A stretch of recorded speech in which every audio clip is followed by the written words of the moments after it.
Bonjour à tous, chers élèves de première année. Aujourd'hui, nous allons continuer le chapitre d'analyse avec la suite des droites. Pour trouver le point d'intersection entre deux fonctions notées f et g, on doit résoudre l'équation f de x égale à g de x. Ce paragraphe sera travaillé en parallèle avec celui d'algèbre. Posons cette équation, on a donc une équation du degré 1 à résoudre. Entre chaque étape, j'aimerais que vous écriviez ces doubles flèches, ces équivalences. Donc ici, on résout notre équation et on va trouver x et il faudra donc le simplifier. On va trouver x égale à moins 4 sur 5. Oui, mais voilà, en analyse, un point, ce n'est pas juste un x qu'il faut trouver. On ne cherche pas un ensemble de solutions, on cherche l'ensemble intersection entre f et g. Et cet ensemble, avec des accolades, est constitué d'un point à deux coordonnées. Il nous faut donc trouver le y, la coordonnée verticale. On substitue donc le x dans la fonction f et on trouve 7 sur 5. Mais on pourrait aussi calculer avec la fonction g, puisque c'est complètement égal du moment qu'on a trouvé le x, le y doit être le même avec la fonction f et avec la fonction g. Donc ici, puisque j'ai le temps, je le vérifie, je prends le temps de le vérifier.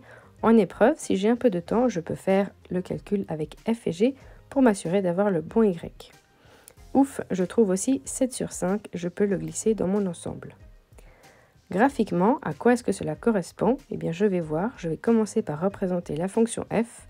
Je pars de l'ordonnée à l'origine, je fais donc une distance verticale de 2 sur 1 horizontalement et j'allonge ma droite tant que j'ai donc du quadrillage et des axes représentés.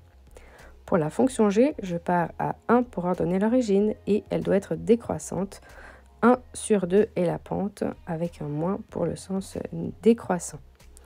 Donc maintenant, l'intersection, je l'appelle I et je vois que les coordonnées n'arrivent pas sur un joli quadrillage et c'était là qu'on avait trouvé notre coordonnée moins 4 sur 5 et 7 sur 5. Quelques exercices en plus.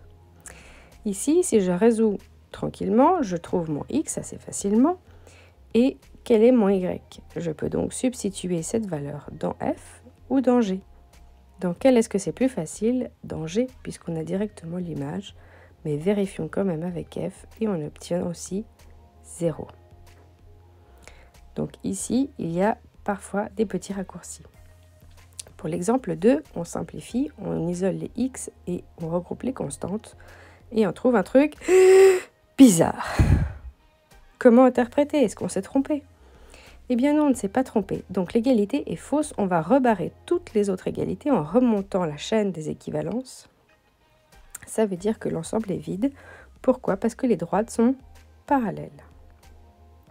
On observe que la pente était la même chez f que sur g. Enfin, l'autre exemple, ici on résout notre équation après l'avoir posée et on trouve quelque chose de vrai. 0 égale à 0. Comment interpréter?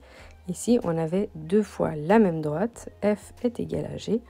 Et donc finalement, on avait évidemment tous les points de la droite f qui est égal à g comme intersection. Donc l'intersection, c'est l'ensemble de tous les points qu'on pourrait avoir, les points donc de coordonnées x, y, et ils sont dans un plan r carré, puisque x c'est dans R, y c'est dans R, donc un point c'est dans le plan r carré, et avec l'équation de la droite. Deux droites sont parallèles si elles ont la même pente. Tout simplement. Si les droites sont verticales, il n'y a pas de pente, donc pas de problème. Ici, nous avons à chercher l'équation de la droite G, qui passe par le point P et qui est parallèle à la droite F. Je prends la pente de la droite F et ça va être la même que G. M égale à moins 2. Je peux écrire G de x égale à moins 2x plus h. Ça passe par le point P. Je vais remplacer x par 5 et mettre égal à moins 7. Je vais trouver mon h est égal à 3. Et enfin, j'ai mon équation de la droite G, moins 2x plus 3. Une dernière page et on aura fini ce chapitre. Les droites perpendiculaires, donc avec un angle droit, auront les pentes qui multipliées donnent moins 1. Ou, si vous préférez, l'inverse est l'opposé. l'une doit être décroissante et l'autre croissante pour qu'il y ait un angle droit. Donc le signe de l'une va être différent du signe de l'autre. Donc ici, on a un exemple, un point, une fonction, et on doit trouver la droite perpendiculaire à f passant par P. On avait moins 2, donc la pente, ça sera plus une demi, puisque moins 2 fois une demi, ça donne bien moins 1. On passe par le point P, on substitue par 5 et moins 7 les x et y, et ensuite on trouve notre h égale à moins 19 sur 2. Finalement, on a l'équation de la droite, une demi de x moins 19 sur 2. Le prochain chapitre, c'est les équations du degré 2. Mais patience, ça sera au deuxième semestre. Belle révision à tous!